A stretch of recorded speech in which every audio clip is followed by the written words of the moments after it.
प्रकृतिं परमामभयां वरदां नररूपधरां जनतापहरां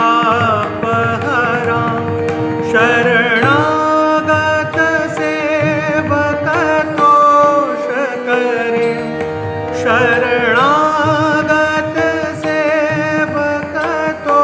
शरणागतसेवकतोषकरीं प्रणमामि परां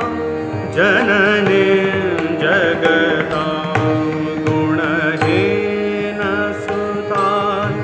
अपराधयुतां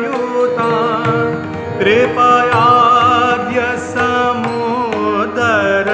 मोहगतां तरणीं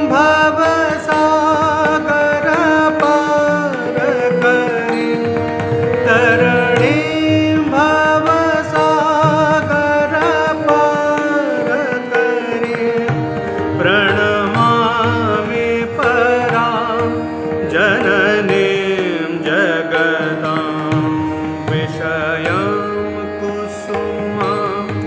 परिहृत्य सदा चरणाम्बुरुहामृत शान्तिसुधा